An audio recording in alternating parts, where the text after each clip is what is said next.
네, 반갑습니다.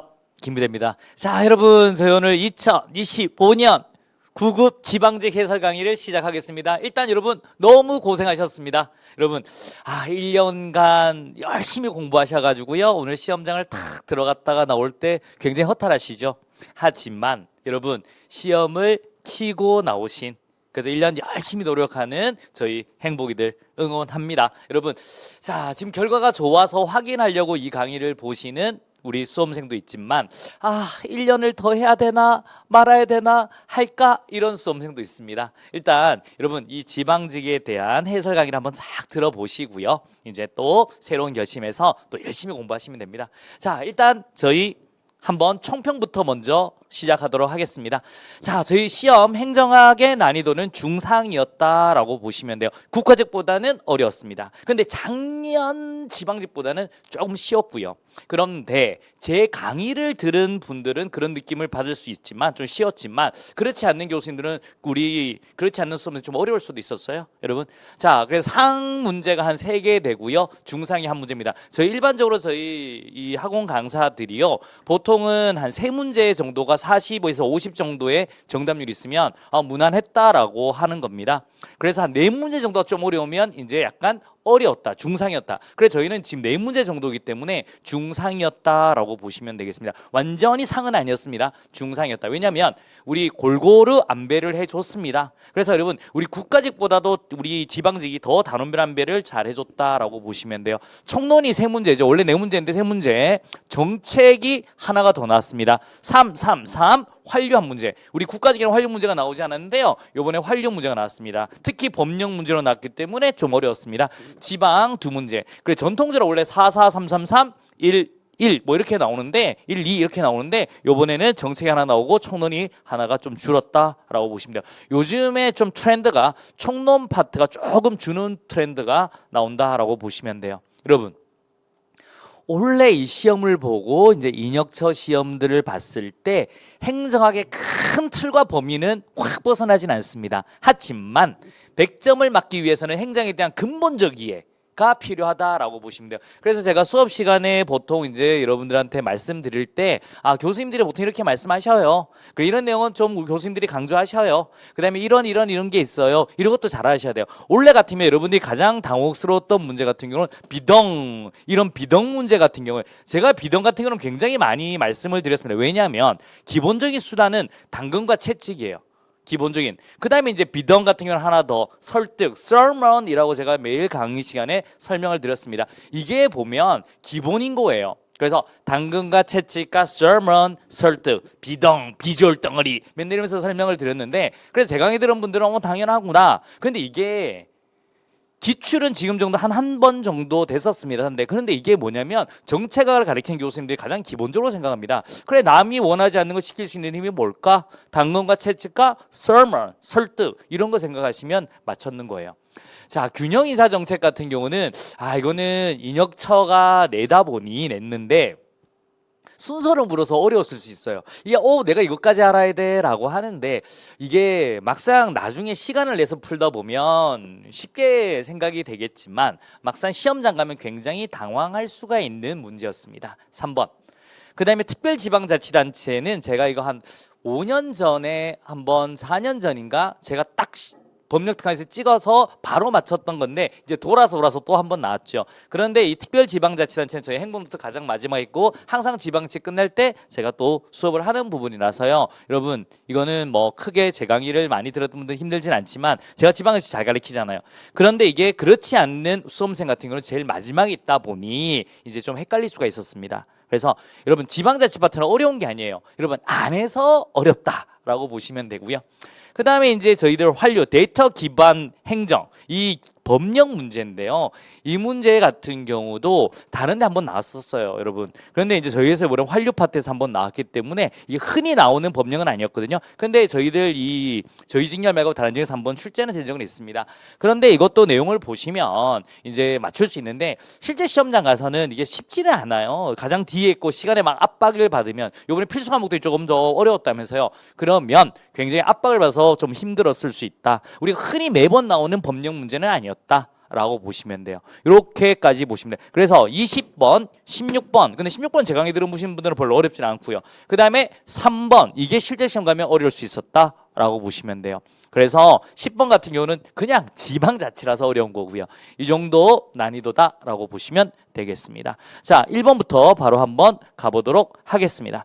자, 직위분류제에 대한 설명으로 옳은 것만을 모두 고르면 이런 문제 항상 나오는 문제죠. 그래서 여러분 인사에서 한 문제를 딱 내라면 계급제와 직위분류제다라고 말씀을 드리는 겁니다.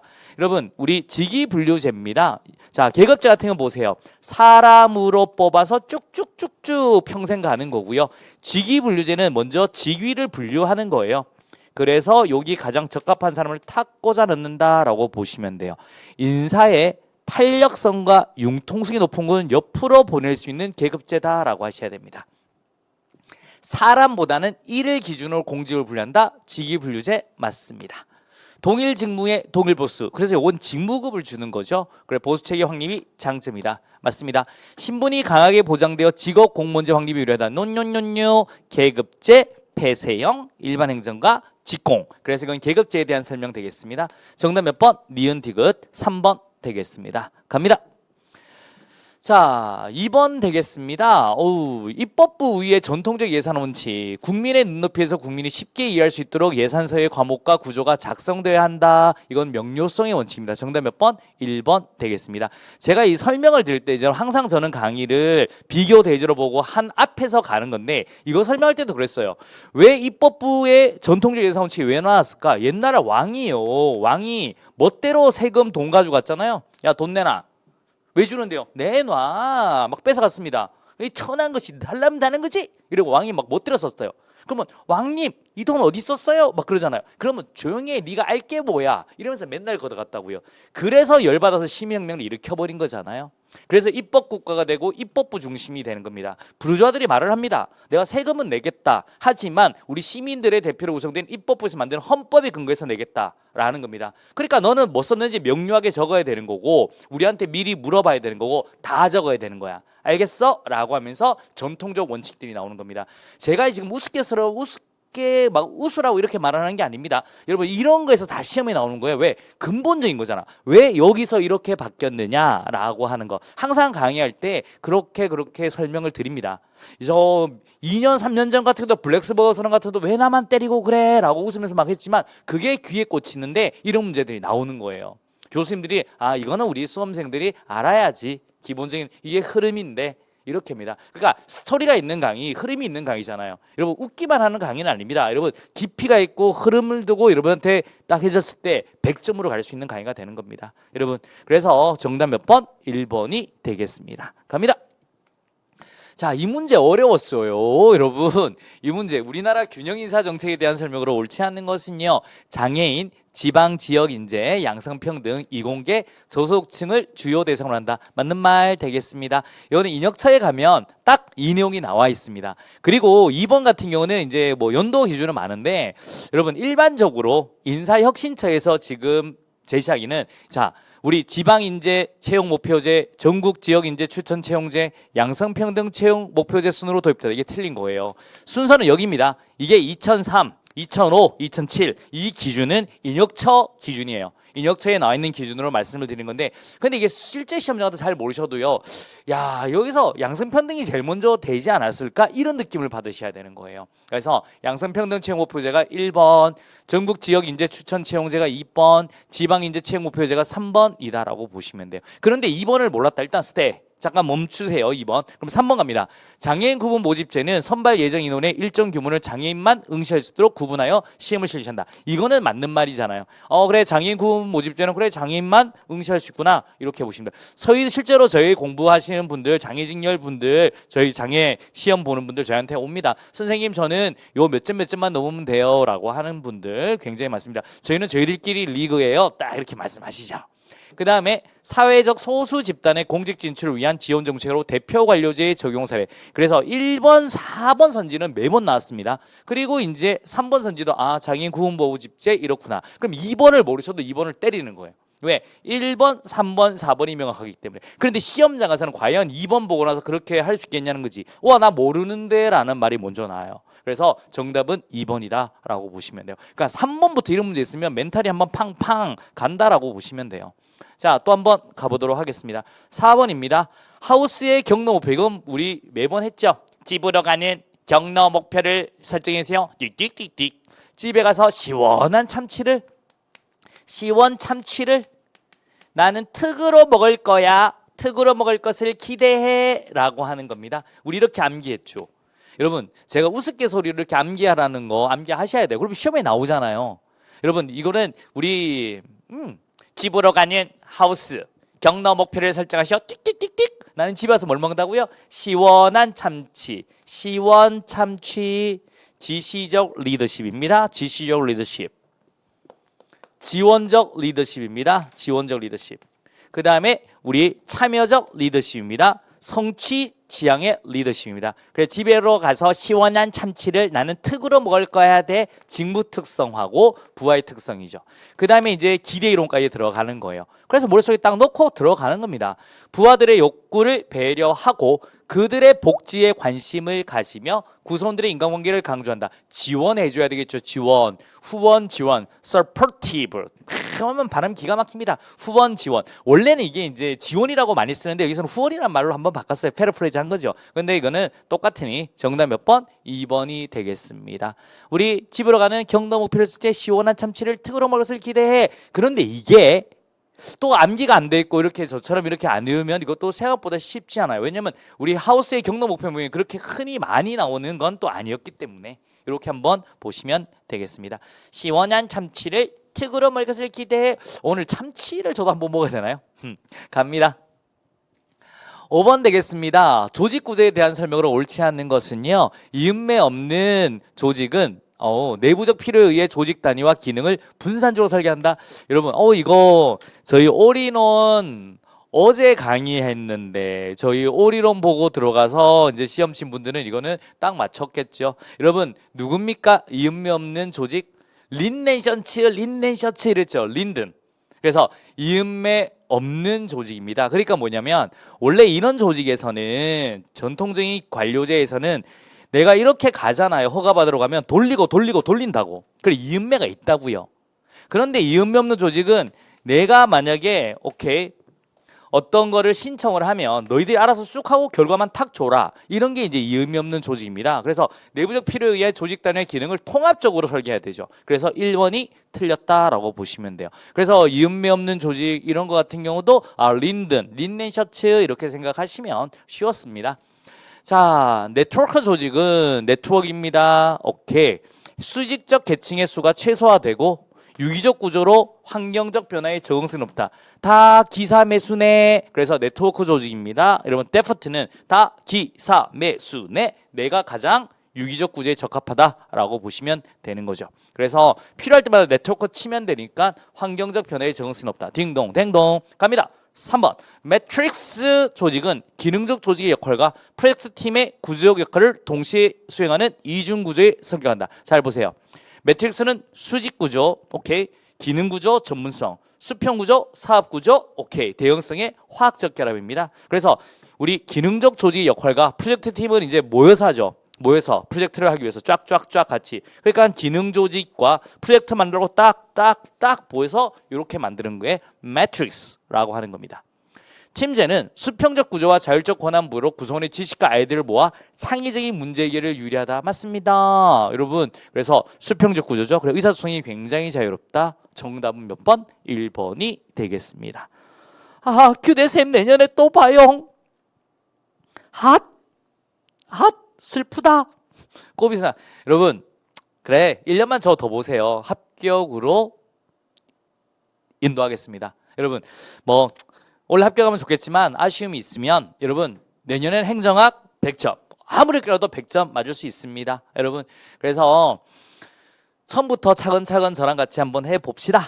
그러면 되겠죠. 여러분, 너무 속상하네. 갑니다. 여러분, 교대생 내년에 또 봐요. 원래 봐야죠. 원래. 김규대 팁패스 아주 좋습니다. 여러분, 팁패스 저희 연장하고 있으니 규대쌤의 팁패스 꼭 들어주세요. 갑니다. 6번 되겠습니다. 다음 설명에 해당하는 행정 가치는 신행정론 하면 끝나요. 신형. 여러분 신행정론의 등장 함께 강조된 개념으로 민주주의 이념 실현 과정에서 정치 경제적으로 소외된 약자 및 소수 집단에 대한 특별한 배려가 필요함을 말하면 롤스의 차등의 원리가 이론적 근거다. 형평성 정답 몇 번? 2번 되겠습니다. 그래 신형 이렇게 했죠. 그리고 우리 형 공자를 정복해 할 때 형평성에 대한 개념 되겠습니다. 정답 몇 번? 2번이 되겠습니다. 갑시다. 7번 되겠습니다. 여러분 정책 집행의 하향적 접근법과 상향적 접근법에 대한 설명으로 옳지 않는 것은요. 하향입니다. 정책 결정자의 의도와 정책 목표를 중시한다. 맞습니다. 목표가 딱 정해지면 이 목표를 이렇게 해라고 하는 겁니다. 딩동댕동 되겠습니다. 오케이. 자, 상향적 접근법은요. 자, 현장에서 네가 문제 해결해. 알았지? 그리고 나한테 보고해라. 집행 과정을 이해하기 위해 일선 집행 관료의 행태에 주목한다. 맞습니다. 일선 관료한테 재량을 주기 때문에 하향적 접근법은 정책 목표와 수단 간의 긴밀한 인과관계를 강조한다. 맞습니다. 목표와 수단 간의 인과관계. 상향적 접근법은 정책 결정과 집행 아니죠. 현장에서 네가 결정도 하고 집행도 해라 라고 하는 겁니다. 그래서 이거 정책적 이론론 쪽이죠. 그래서 X 되겠습니다. 정책 결정과 집행의 엄격한 분리는 하향적 접근법이라고 하셔야 됩니다. 정답 몇 번? 4번이 되겠습니다. 갑니다. 자, 8번 되겠습니다. 여러분 행정이론에 대한 설명으로 옳지 않는 것은요. 공공가치관리론. 올해에 자부터해서 제가 계속 이제 말씀을 드렸는 게 이제 쭉 가서 이제 보즈먼 그 다음에 이제 무어 여기까지도 설명을 계속 드리고 저희들 미러링에서도 이 문제 굉장히 많이 다뤘습니다. 그래서 여러분 미러링이 좋은 거예요. 미러링 모의고사가 마지막에 정말 거의 비슷하게 나오잖아요. 저희들 인역차는 유형을 똑같이 내기 때문에 주제도 거의 좋기 때문에 미러링으로 공부하시면 굉장히 좋아요. 여러분 미러링. 그래서 봐봐요. 공공가치관리론에서 보우즈만 아니죠. 여러분 삼각형은 뭐예요? 여러분 무어입니다. 무어가 국민의 관료가 정당성과 지지를 받고 그 다음에 운영 역량을 가지고 공공가치를 얼마큼 만들어내냐. 이건 보우즈먼이 아니라 무어라고 해야 됩니다. 무어. 오케이. 공공가치 창출론이다 라고 보시면 되겠고요. 그래서 1번이 틀렸습니다. 신공공 서비스론 정부 역할에 대한 시장에 의한 방향 잡기보다는 봉사해라. 맞습니다. New Governance 정부와 민간 부문 그리고 비영리 부문 간 상호 신뢰 관계를 기초한 협력적 네트워크. 맞습니다. 공공선택론입니다. 공공부문의 시장 경제를 통해 시민의 편익을 극대화할 수 있는 서비스 공급과 생산이 가능하다. 딩동댕동. 정답 몇 번? 1번이 되겠습니다. 됐죠? 갑니다. 여러분. 자, 9번 되겠습니다. 정책 결정 모형에 대한 설명으로 옳지 않는 것은요. 여러분 결정은 거의 뭐 매번 나오는 거죠. 킹덤, 노. 킹덤의 정책의 흐름 모형은 문제 흐름, 정치의 흐름, 정책의 흐름입니다. 이것처럼 여러분 문의 참선 이거는 뭐예요? 쓰레기통 모형이죠. 이런 쓰레기 같은 현실의 문제 해결은 참선을 통하자. 문해 참선 이렇게 외웠습니다. 여러분 우리 오버스럽게 외웠지만 그렇게 많이 외웠는 게 딱 시험 나오면 바로 맞춰버리잖아요. 킹덤이 아닙니다. 뭐라고요? 쓰레기통 모형. 그래서 쓰레기통 모형이 먼저 나오고 이거를 킹덤이 정책 의제 모형에 가지고 온 거죠. 그래서 X 쓰레기통 모형 문해 참선. 킹덤 같으면 문제 흐름, 정치 흐름, 정책 흐름 이렇게 있어야지. 자, 혼합 탐사입니다. 여러분 근본적 결정과 세부적 결정이 나온댔습니다. 딩동댕동. 최종 모형 직관 파. 그래서 정책 결정의 경제적 합리성과 함께 직관 통찰과 같은 초합리적 요소들도 고려한다. 맞는 말 되겠습니다. 앨리슨 모델 1, 모델 2 오케이. 모델 2에 따르면 정부는 하위 조직들의 집합체며 하위 조직의 표준형 제시의 경계 오케이. 딩동댕동. 모델 1 합리적 행위자, 모델 2 조직 과정, 모델 3 관료 정치 모형. 정답 몇 번? 1번 되겠습니다. 그러니까 여러분 제 행정학 강의를 듣는 분들은 시험장 가서 그냥 팍 찍어버립니다. 주저리주저리. 왜냐하면 강의 스타일도 그렇고요. 여러분 막 쳐지는 강의가 아니지 않습니까? 딱 이거는 뭐야? 그런데 이게 깊이에 기반해서 가르치는 겁니다. 대한민국의 행정학 강사 중에 여러분 저만큼 또 깊이 있게 가르치는 선생님 별로 없습니다. 여러분 이게 주저리 설명을 많이 해야 깊이 있는 게 아닙니다. 직관적으로 머릿속에 팍 꽂아 넣을 수 있는 여러분 그래서 여러분 머릿속에 그대로 꽂고 여러분이 바로 시험에서 팍 칠 수 있는 강의가 돼야 되는 겁니다. 그래서 대한민국의 누구보다도 잘 가르치고 누구보다 깊이 있는 강의, 행정 강의 김규대입니다. 여러분 믿으시면 되는 거예요. 실제 시험 가서 주저리 생각하면 안 돼요. 그냥 바로 다 탁 찍어낸다라고 생각하셔야 됩니다. 갑니다. 10번 되겠습니다. 지방자치법상 특별지방자치단체에 대한 설명으로 옳지 않는 것. 제가 이걸 매번 설명할 때 가장 제 책 마지막에 부울경 가지고 설명하지 않습니까? 그 다음에 우리 지방자치단체 조합하고 비교해라. 제가 법령까지 딱 설명드리는 겁니다. 자, 특별지방자치단체는 법인으로 한다. 딩동댕동. 여러분 광역 나오면 이거라고 했죠. 지방자치단체 조합하고 특별지방자치단체 비교할 때 광역 딱 나오면 특별지방자치단체라고 했습니다. 이게 내용으로 봐서 구분하지 마라. 이 키워드로 구분해라 라고 말씀을 드렸습니다. 특별지방자치는 2개 이상의 지방자치단체가 공동으로 특정한 목적을 위해 광역적으로 사무를 처리할 필요가 있을 때 설치할 수 있다. 딩동댕동 맞습니다.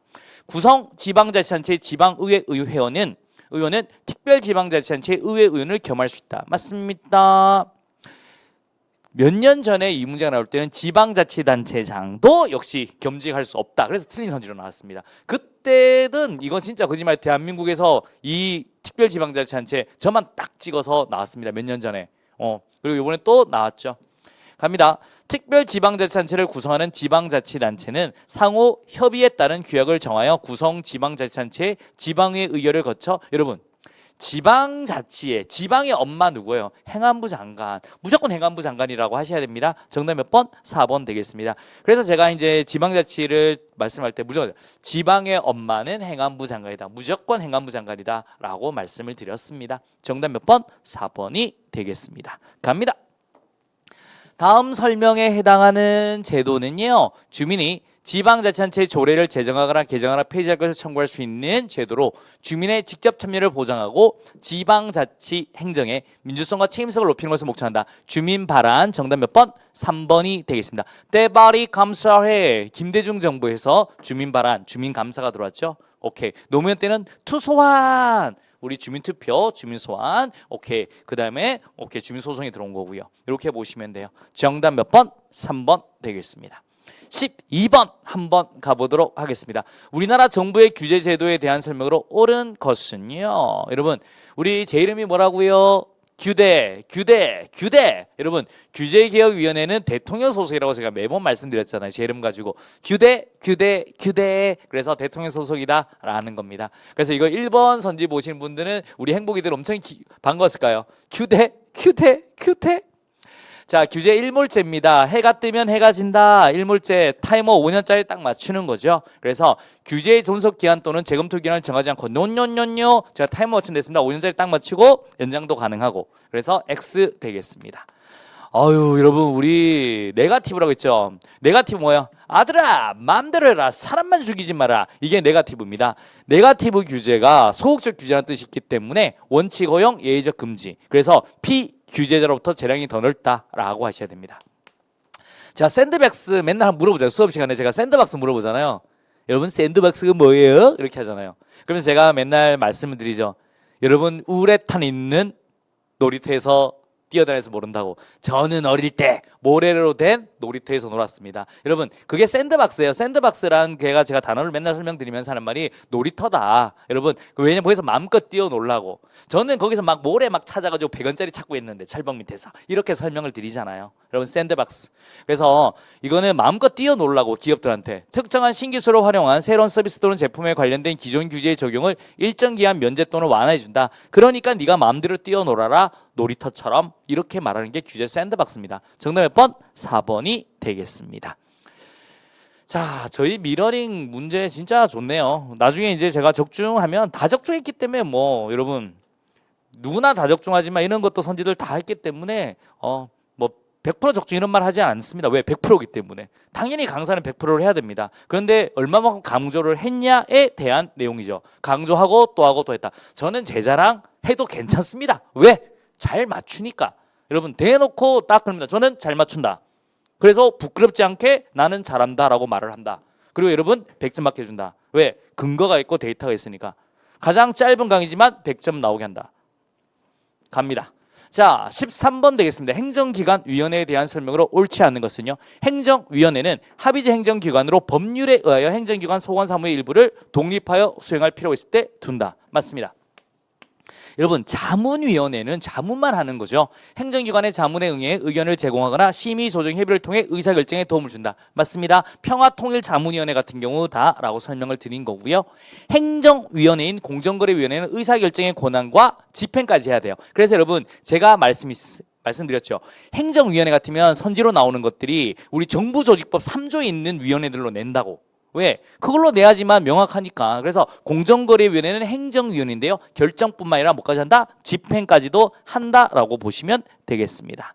자, 다양한 이해관계자들의 참여와 의견 반영으로 다양성. 그럼 맞습니다. 위원회라는 것 자체가 참여성, 민주성이다라고 보시면 되겠습니다. 정답 몇 번? 3번 되겠습니다. 갑니다. 정책평가의 타당성. 이거 많이 했죠. 여러분, 타당성. 빡! 외적 타당성 일반화. 추정된 인과관계를 다른 상황에서도 일반할 수 있느냐. 구성적 타당성, 주약적 정의죠. 추상적 개념과 이를 측정하는 측정도가 얼마큼 일치하는가. 우리 항상 그랬죠. 여러분, 제가 뭐라고 물었습니까? 여러분, 만약에 상류층이란 건 뭔가? 그럼 맨날 여러분들이 그러죠. 돈 많은 사람이에요. 야, 그래서 제가 맨날 그러잖아요. 야, 그럼 불법 토토에서 돈 많으면 그게 상류층이니? 그래서 정확하게 우리가 규정할 수 있도록 그렇게 조약적 정의를 잘해야 된다. 그게 바로 구성적 타당성이다라고 보시면 돼요. 그리고 종교의식의 만약에 이제 종교심 같은 경우는 신앙심 같은 경우는 종교의식의 참여 횟수 같은 걸로 조약적 정의를 합니다. 일반적으로. 그 다음에 통계적 결론의 타당성 1종, 2종 오류를 막는다. 표본 자료의 통계적 검증에서 도출한 결론이 얼마큼 정확한가. 효과 있으면 효과 있다. 없으면 없다. 효과 있으면 이때 해서 채택하고 없으면 없다 해서 버려야 되는데 효과 있는데 없다고 해서 버리든가 없는 걸 있다고 해서 채택하는 걸 막아야 된다. 그게 통계적 결론의 타당성입니다. 연구 설계를 정확하게 한다. 이렇게 보시면 되겠고요. 자, 내적 타당성에 대한 논의는 여러분 인과관계가 있어야 뭐 일반화할 건지 말 건지 하지 않겠습니까? 여러분, 우리 행복 노트 딱 보면 내적 타당성이 먼저 있어야 된다. 그래서 내적 타당성에 대한 논의, 외적 타당성에 대한 논의는 내적 타당성이 우선 확보되어야 된다라고 하셔야 됩니다. 정답 몇 번? 4번이 되겠습니다. 갑니다. 자, 15번 되겠습니다. 제가 이런 예산제도 절차 틀리면요, 시험장 가서 틀리면 정말 못된 사람이 알고 있습니다. 왜냐하면 시험장 들어갈 때는 절차는 완벽하게 외워야 된다고요, 여러분. 그래서 갑니다. 회계연도 1월 1일부터 12월 31일까지죠, 여러분. 3월 1일부터가 아니라 예산안 국회 제출 기한은 헌법상은 90일, 국가재정법은 120일 전까지다. 딩동 댕동 맞는 말 되겠습니다. 자, 각 중앙서의 장은 한 회계연도가 끝나기 전에 해당 회계연도의 중앙관석 열산 보고서를 기재부 장관에게 제출한다. 이 말 2월 말일까지 내야 되죠. 그 다음에 40일 더하면 이제 감사원의 검사. 그 다음에 40일 더하면 우리 국회에 우리 다시 기재부에 주는 거죠. 그래서 끝나기 전 2월 말이라고 해야 되죠. 왜냐하면 2월 10일까지 돈 주고 받는다 그랬잖아요. 그 다음에 회계연도 개시 전까지 예산안이 국회에서 의결되지 못할 경우 우리는 준 예산입니다. 짬정 예산, 준 예산. 미국이 잠정 예산. 정답 몇 번? 2번이 되겠습니다. 갑니다. 이 문제 보세요. 비덩. 제가 맨날 수업 시간에 이렇게 말하죠. 비덩. 근데 이 배덩이 아니라 보통은 비덩이에요. 비덩. 배덩이라고 했지만 보통은 비덩이죠. 비덩. 보통 우리 비덩이라고 읽어요. 그래서 맨날 그렇죠. 우리 비주얼입니다. 비덩 이런 게 있는데 비주얼이 사라졌어요. 옛날엔 제가 비주얼 행정학 하면 사람들이 이유를 약간 궁금해하면서도 대충 알 듯 맞듯 했는데 이제 비주얼 행정하면 몰라요. 그래서 이제 그러면서 맨날 이런 식으로 하면서 설명하는 게 비덩입니다. 여러분 잘 보세요. 남이 원하지 않는 것을 할 수 있는 게 여러분 기본적으로 시키려고 하면 수단이 있어야 되잖아요. 캐럿 앤 스틱. 캐럿 당근 줘야죠. 그 다음에 채찍 패야죠. 하나를 더하면 sermon이라고 합니다. 설득. 그게 정보적 도구잖아요. 아시겠습니까? 그래서 우리 규제 스틱. 그 다음에 종교 없고 경제 돈 캐럿. 그 다음에 sermon 설득입니다. 정답 몇 번? 2번이 되겠습니다. 그래서 이건 맨날 한 거예요. 그러니까 이거는 비덩 같으면 우리 정책학 전공 교수님들이 항상 설명할 때 이렇게 합니다. 여러분 그래 비덩 캐럿 앤 스틱 앤 sermon 딱 그러잖아요. 처음에 저는 sermon이 이게 연어인가 막 옛날에 공부할 때 제가 조금 처음에 공부할 때는 제가 영어가 좀 짧아요. 영어 어려웠다면서요. 여러분 그렇게 했었는데 그래서 이제 비덩 이러죠. 교수님들이 그냥 보통 할 때 우리 캐롤 앤 스틱 앤 서먼 이렇게 보통 말을 하십니다. 이렇게 보셔서 정답이 2번 되겠고요. 이 문제 나왔을 때는 저는 반가웠죠. 매번 할 때마다 이제 말씀을 드렸는 거. 이 문제를 내는 거는 그런 거예요. 이제 행정학에 대한 기본적인 이제 단순한 막 암기가 아니라 기본적인 흐름을 아느냐. 이런 문제를 꼭 교수님들이 한 문제씩 냅니다. 기본적으로 인역체에서 많은 지방지근. 옛날에서는 우리 블랙스버그 선언도 그런 식으로 냈고 참 문제 괜찮네. 그러니까 지방직을 낼 때 특히 신경 써서 내는 것 같아요. 이 문제 안에서 흐름을 있게. 푸는 여러분은 괴롭겠지만. 그래서 제가 항상 수업 시간에 막 우스갯소리 막 이렇게 하면서 설명 좀 퍼지면서 해드리는 것도 정말 후회가 안 된다. 이게 시험 문제 나오면 이게 또 100점을 가를 수 있는 또 이게 내용이기 때문에 그렇다라고 하는 겁니다. 그래서 저희 수업 많이 들었던 친구들한테 그래도 조금이라도 제가 100점 맞는데 힘을 실어주고 이바지 했는 것 같아서 그래도 기분이 좋아요. 이런 문제 나오면. 자, 17번 되겠습니다. 중앙정부의 일반 회계에 대한 설명으로 옳지 않은 것은 자, 일반 회계입니다. 저 같으면 국민은행 통장이라고 말했죠. 어제 우리 방문각에서 저한테 우리 월급 들어왔어요. 그거 저 국민은행 통장으로 들어왔어요. 그래서 이제 카드값 나가요. 이런 게 일반 회계입니다. 아시겠습니까? 오케이. 그 다음에 이제 25일이면 인강 들어오는 거고 이렇게 들어오는 게 특별회계예요. 자, 일반 회계는 일반적으로 조세 수입으로 돈을 쓰는 거예요. 조세 수입 등을 주요 재원을 한다. 맞습니다. 특정한 세입과 특정한 세출의 연계를 배제한다. 딩동 댕동 맞습니다. 한돈통에 담아서 쫙 쓰는 거예요. 세출은 주로 국가의 존립과 유지를 위한 기본적 경비. 저 카드값 나갔습니다. 그 다음에 여러분 관리비 나갔습니다. 그렇게 쓰는 거예요. 그게 일반 회계입니다. 일반적으로 정리해서 우리 쓰는 예산이다라고 보시면 되고요. 제가 항상 이렇게 했죠. 우양을 쪼우해 책임져. 제가 이렇게 했죠. 특별했죠. 우양을 쪼우해 우편, 양곡, 조달, 우체국 예금 나한테 책임지라 그러네요. 특별회계예요. 그래 특별회계입니다, 여러분. 그래서 우양을 쪼우했다 책임져 이렇게 외웠습니다. 특별회계죠. 일반회계 아닙니다. 정답 몇 번? 4번이 되겠습니다. 자, 수업 시간에 우스갯소리로 제가 옛날에 고등학교 때 맞잖아요, 여러분. 엄청 예쁜 우시성을 사귀었는 여자친구를 만났었는데 이렇게 설명해서 우양을 만났다, 쪼했다, 책임져 이렇게 외웠던 게 특별한 회계다라고 외웠죠. 그러니까 기본적인 암기를 좀 해주셔야 돼요. 그래서 제가 오리론 때 좀 길지만 여러분 길어도 많이 안 길죠. 60몇 강번에 끝내고 그 다음에 2배속, 4배속, 8배속 할 때는 한 8강까지로 확 줄여버릴 수 있는 게 그때는 이렇게 밑밥을 깔 필요 없기 때문에. 그럼 여러분 시험장 가서 보면 우양, 쪼, 책임져? 특별하게 빡 이렇게 틀리는 거예요. 틀렸다고 바로 체크하는 거죠. 아시겠습니까? 갑니다. 18번 되겠습니다. 우리 정책 분석 기준 이거 같은 게 뭐예요? 여러분 효능 대응로, 실현 가능성, 소망, 그 다음에 실현 가능성 이런 거 우리 했잖아요. 나카무라 스모로드. 효과성입니다. 목표 달성도죠. 효과성이란 정책 대안의 의도한 목표를 어느 정도 달성할 수 있는가. 딩동댕동. 대응성 얼마큼 목소리를 잘 들었는가. 그래서 정책 대안이 수혜 집단의 요구를 어느 정도 반영했는가. 맞네요. 실현 가능성, 정책 대안의 내용이 충실히 집행될 수 있는가? 맞습니다. 능률성 한번 보세요. 투입 대비 산출이 나야 돼요. 정책 대안에 대한 비용과 편익이 상이한 개인 및 집단이 얼마큼 고르게 배분될 수 있는가? 형평성에 대한 문제인 거죠. 형평성. 그래서 X 되겠습니다. 정답 몇 번? 4번. 이거 낼 때는 노력을 내야 돼요. 투입되는 정도. 그게 많이 틀리거든요. 옛날에 한번 그렇게 나왔기 때문에. 그게 나오면 좀 더 많이 틀릴 수 있는데 정답 몇 번? 4번이 되겠습니다. 자, 우리나라 공무원 구분에 대한 설명으로 옳은 것은 여러분 우리나라 공무원은 여러분 자 보세요. 우리 경력직과 특수 경력직이 있잖아요. 그래서 경력직 중에 일반직과 특정직이 있는 거고요.